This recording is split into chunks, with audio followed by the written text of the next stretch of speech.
This is my student support system. Keep watching, keep learning. Hello, आज की class में आप सबका स्वागत है।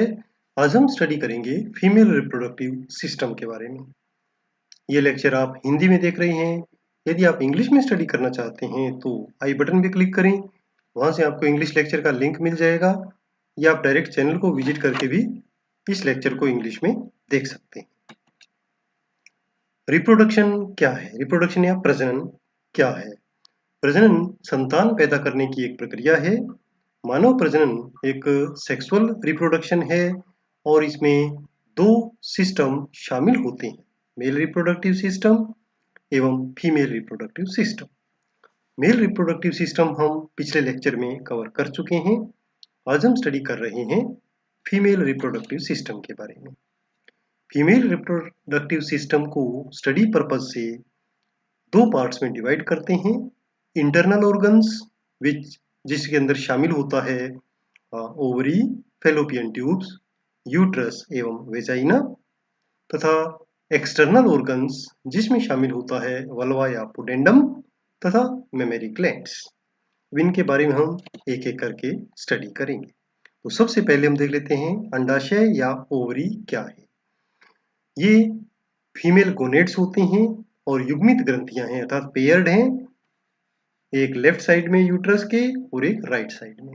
ये वृषण या टेस्टीज के अनुरूप होती हैं, यानी मेल्स में जो काम टेस्टीज करती हैं वही फीमेल्स में यही काम अंडाशय या ओवरीज करती हैं। जो अंडाशय या ओवरीज हैं वो गर्भाशय के यानी यूट्रस के दोनों तरफ एक एक स्थित होती हैं और भ्रूण के विकास के तीसरे महीने के दौरान ये पेल्विक कैविटी में आ जाती हैं। उससे पहले इनका जो डेवलपमेंट होता है वो एब्डोमिनल कैविटी में होता है, जैसे टेस्टिस का होता था। वो भी डिसेंड होती हैं स्क्रोटम में और ये डिसेंड होती हैं पेरिटोनियल कैविटी के अपर बॉर्डर पर।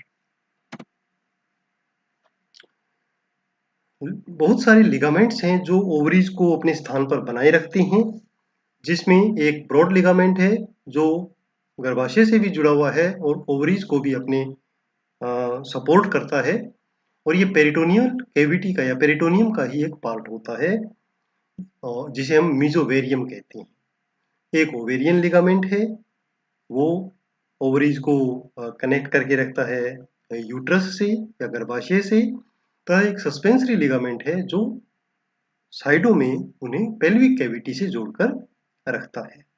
तो कई बार एग्जाम में ये आ सकता है कि कौन कौन से लिगामेंट्स हैं जो ओवरीज को सपोर्ट करते हैं, तो आप इन तीनों लिगामेंट्स का नाम लिख सकते हैं। अंडाशय की जो बाहरी परत है वो जर्मिनल एपिथेलियम की बनी होती है, जो एक सिंपल एपिथेलियम है या साधारण उपकला की एक लेयर होती है। यह चारों तरफ से ओवरीज को कवर करती है। इसके जस्ट नीचे ट्यूनिका एल्बुजिनिया है, जो एक कनेक्टिव टिश्यू है, इरेगुलर कनेक्टिव टिश्यू है व्हाइट कलर का, और ये सफेद कैप्सूल की भांति इस ओवरीज को कवर रखता है तथा जस्ट जर्मिनल सेल के जर्मिनल लेयर के नीचे होता है। तो ये जर्मिनल एपिथेलियम हुई और ये ट्यूनिका एल्बुजिनिया हुआ। इसके बाद नेक्स्ट लेयर आ जाती है ओवेरियन कोर्टेक्स। ओवेरियन कोर्टेक्स वो पार्ट है जो ट्यूनिका एल्बुजिनिया के ठीक नीचे होता है। तो हम देख सकते हैं कि लगभग ये इतना जो पार्ट है चारों तरफ, जिसमें ये फॉलिकल्स आपको दिखाई दे रहे हैं, ये ओवेरियन कोर्टेक्स है। ये इरेगुलर कनेक्टिव टिश्यू से बने होते हैं, जिसमें कोलेजन फाइबर्स होता है और इसमें फाइब्रोब्लास्ट जैसी कोशिकाएं होती हैं जिन्हें हम स्ट्रोमल सेल्स कहते हैं। उसके गहराई में ओवेरियन मेडुला होता है। ओवेरियन कोर्टेक्स और मेडुला के बीच वैसे क्लियर कट कोई भी सीमा रेखा या जो सीमा है, बॉर्डर है, वो नहीं होता है। फिर भी हम मान के चल सकते हैं कि आउटर साइड में कोर्टेक्स होता है और मिडिल में मेडुला होता है, जिसमें ब्लड वेसल्स, लिम्फ वेसल्स और नर्व्स होती हैं। Ovarian follicles normally ovarian cortex में रहते हैं और विकास के विभिन्न चरण वाले जो oocytes हैं वो उसके अंदर फॉलिकल्स में रहते हैं। oocytes के साथ ही उनकी कुछ आसपास की कोशिकाएं भी होती हैं जो उन्हें कवर करती हैं, जिसमें फोलिकुलर कोशिकाएं और ग्रेन्युलोसा नामक कोशिकाएं होती हैं। ये कोशिकाएं डेवलपिंग oocyte को पोषण प्रदान करती हैं। जैसे जैसे फोलिकल बड़ा होता जाता है, वे ईस्ट्रोजन का सीक्रेशंस भी शुरू कर देती हैं, जो कोशिकाएं इसको कवर कर रही हैं। एक जो परिपक्व फॉलिकल होता है, जिसे हम ग्रेफियन फॉलिकल कहते हैं, वो एक फ्लूइड से भरा हुआ फॉलिकल होता है और उसके अंदर सेकेंडरी oocyte होता है। और ये सेकेंडरी oocyte बाद में बाहर निकल जाता है, जिसे हम ओव्यूलेशन कहते हैं। और जब ओव्यूलेशन हो जाता है तो ये बचा हुआ जो पार्ट है फॉलिकल का, वो कॉर्पस ल्यूटियम होता है। और ये कॉर्पस ल्यूटियम हार्मोन का सीक्रेट तब तक करता रहता है जब तक ये डीजेनरेट होके कॉर्पस एल्बिकेन्स के रूप में ना कन्वर्ट हो जाए। अब हम देख लेते हैं कि oogenesis कैसे होता है, यानी जो ओवम है फीमेल्स में ओवरी में, वो कैसे बनता है। ओवरीज में ओवम के निर्माण को ही हम oogenesis कहते हैं। महिलाओं में oogenesis पैदा होने से पहले ही शुरू हो जाता है, यानी गर्भ में ही बच्चे की oogenesis की प्रक्रिया शुरू हो जाती है, बट वो कंप्लीट नहीं होती, रुक जाती है और बाद में फिर से स्टार्ट होती है प्यूबर्टी के दौरान। oogenesis में जो है शुरुआत वो होती है ओगोनिया से। ओगोनिया नामक कोशिकाएं वो 2n यानी 46 क्रोमोसोम वाली होती हैं। वो जब काफी जो ओगोनिया है वो तो डिजेनरेट हो जाती हैं, बट कुछ ओगोनिया डिवाइड होती हैं और प्राइमरी oocyte बनाती हैं। प्राइमरी oocyte भी 46 क्रोमोसोम्स का होता है और ये फॉलिक्यूलर सेल्स के द्वारा कवर्ड होता है और इस संरचना को हम प्राइमोर्डियल फॉलिकल कहते हैं। प्राइमोर्डियल फॉलिकल्स बन जाते हैं, बट ये निष्क्रिय रहते हैं।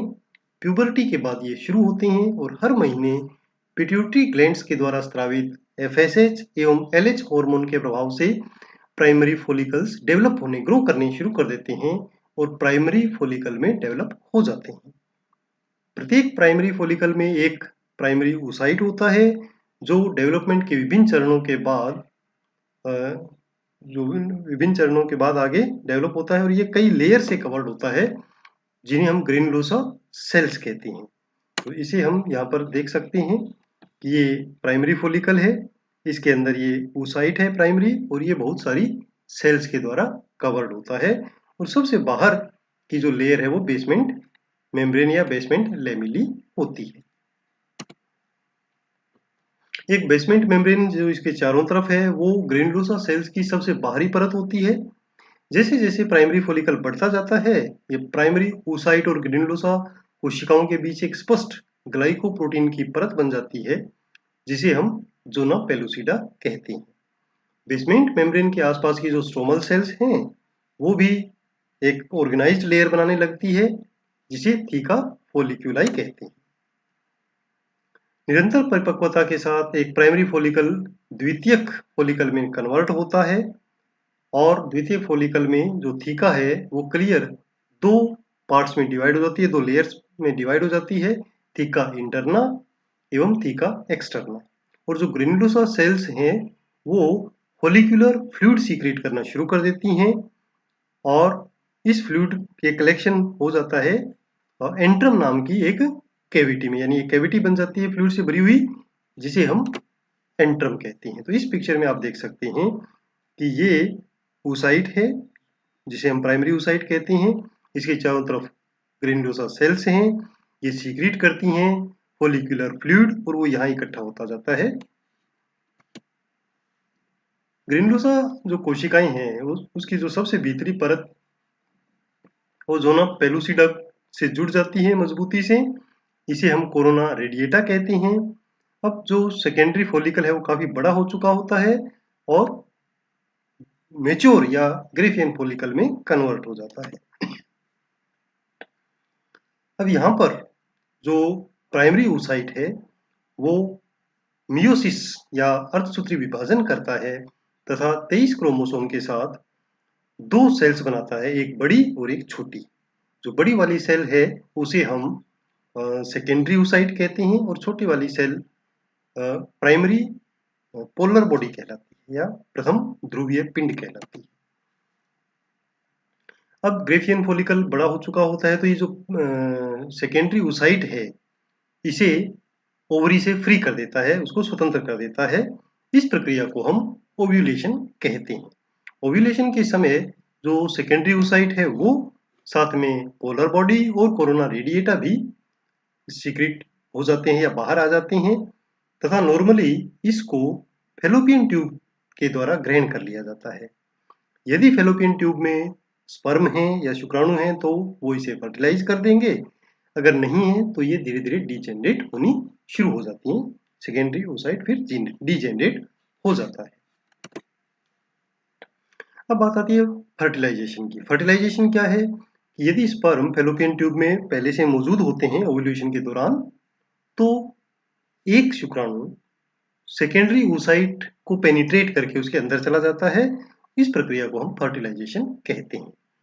अब इसके बाद जो सेकेंडरी oocyte है वो फिर से मियोसिस 2 या अर्धसूत्री विभाजन नंबर 2 होता है और फिर से एक बड़ी और एक छोटी कोशिका बनती है। जो अब बड़ी कोशिका बनेगी वो एक मैच्योर एग या ओवम होता है। दूसरा छोटे वाला सेकेंडरी पोलर बॉडी कहलाएगी। अब शुक्राणु का जो न्यूक्लियस है वो और इस ओवम का न्यूक्लियस वो आपस में जुड़ जाते हैं, मिल जाते हैं और अगेन दोनों के 23 क्रोमोसोम मिलकर 46 क्रोमोसोम वाली एक कोशिका बनाते हैं जिसे जाइगोट कहते हैं। एक शुक्राणु कोशिका जो है वो आमतौर पर गर्भाशय ट्यूब के एम्पुला में oocyte का सामना करती हैं और उसका फर्टिलाइजेशन करती हैं। तो कई बार प्रैक्टिकल में ये क्वेश्चन पूछ लिया जाता है कि वो कौन सा पार्ट है जिसमें मैक्सिमम टाइम फर्टिलाइजेशन होता है, तो वो पार्ट होता है फेलोपियन ट्यूब का एम्पुला। नॉर्मली ओव्यूलेशन के 24 आवर के अंदर अंदर जो फर्टिलाइजेशन है वो हो जाता है और अब ये जो फर्टिलाइज्ड ओवम है उसे हम जाइगोट कहते हैं और धीरे धीरे ये अब यूट्रस की ओर बढ़ना शुरू कर देता है और इसी दौरान उसमें कंटिन्यू सेल डिवीजन भी होता रहता है, ग्रो करना शुरू कर देता है। 2 से 4, 4 से 8 ऐसे कोशिकाएं बढ़नी शुरू हो जाती हैं। ओव्यूलेशन के लगभग 6 से 7 दिन बाद ये जो निषेचित अंडा या फर्टिलाइज्ड ओवम है वो आ जाता है गर्भाशय में। बाकी प्रक्रिया हम आगे फिजियोलॉजी में जानेंगे। अभी हम देख लेते हैं कि फेलोपियन ट्यूब्स क्या है। फेलोपियन ट्यूब्स जिन्हें हम यूटेराइन ट्यूब्स भी कहते हैं या डिंब वाहिनी होती हैं, ये दो होती हैं जो यूट्रस की दोनों तरफ एक एक होती हैं और यूट्रस से शुरू होकर ओवरी तक पहुंचती हैं। और इसका जो मुख्य काम होता है वो होता है कि एक तो जो स्पर्म होते हैं उनको इधर से यूट्रस की साइड से लेकर ओवरी तक जाने का रास्ता देना और ओवरी से जो एग होते हैं उसको रिसीव करके एम्पुला में निषेचन की प्रक्रिया संपन्न करवाना और जो ये फर्टिलाइज्ड ओवम है उसको वापस लेके यूट्रस तक आना। ये कार्य फेलोपियन ट्यूब का होता है। फेलोपियन ट्यूब के 4 भाग होते हैं। सबसे पहले मीडियल साइड का जो पार्ट है जो यूट्रस से जुड़ा हुआ है उसे हम इस्थमस कहते हैं। यह मोटी वॉल का एक पार्ट होता है। इसके बाद सेकेंड पार्ट आता है एम्पुला जो यूट्राइन ट्यूब का सबसे लंबा पार्ट है। यह इस्थमस से शुरू होकर इनफंडिबुलम तक जाता है। नेक्स्ट पार्ट या थर्ड पार्ट है इसका इनफंडिबुलम जो ओवरी तक पहुंचता है और ये फनल शेप्ड की एक स्ट्रक्चर होती है। और इनफंडिबुलम का जो लास्ट पार्ट है वही फिंगर लाइक प्रोजेक्शंस होती हैं जिन्हें हम फिम्ब्रिया कहते हैं जो ओवम को रिसीव करते हैं। फेलोपियन ट्यूब्स उत्तकों की 3 लेयर से बनी होती हैं, म्यूकोसा, मस्क्यूलरिस लेयर और सीरोसा। म्यूकोसा जो उपकला या तथा एरियोलर कनेक्टिव टिश्यू से बनती हैं। उपकला या जो एपिथेलियम है उसमें सिलिएटेड कॉलमनर एपिथेलियम होती हैं जो ट्यूब के भीतर जो निषेचित अंडा है उसको मूव करवाती हैं यूट्रस की तरफ।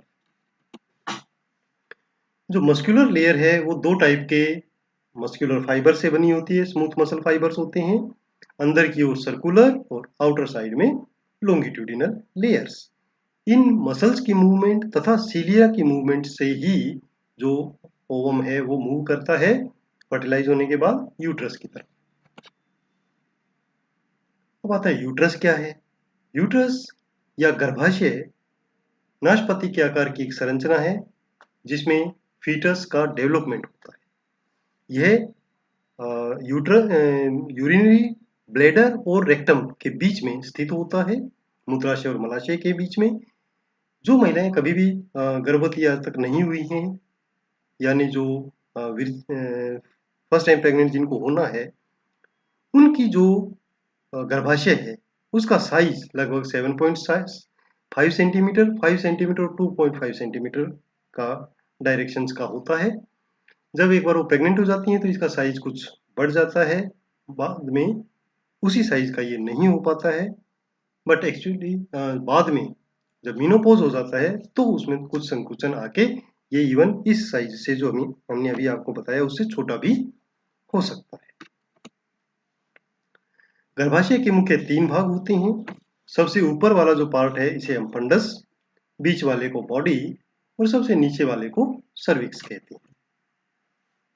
गर्भाशय की जो बॉडी होती है वो एक विशेष एंगल पर होती है जिसे हम एंटीरियर और सुपीरियर डायरेक्शन कहते हैं, और इस पोजीशन को हम कहते हैं anti flexion position of uterus. Cervix जो है वो नीचे की तरफ प्रोजेक्ट करता है, पोस्टीरियर और डाउनवर्ड जो डायरेक्शन इसकी होती है, और वेजाइना के साथ ये 90 डिग्री का, लगभग 90 डिग्री का एंगल बनाता है। गर्भाशय के भी इसको पोजीशन में रखने के लिए कई लिगामेंट्स होते हैं, और ये क्वेश्चन भी कई बार प्रैक्टिकली पूछा जाता है कि कौन कौन से लिगामेंट्स गर्भाशय को अपनी पोजीशन में बनाए रखते हैं।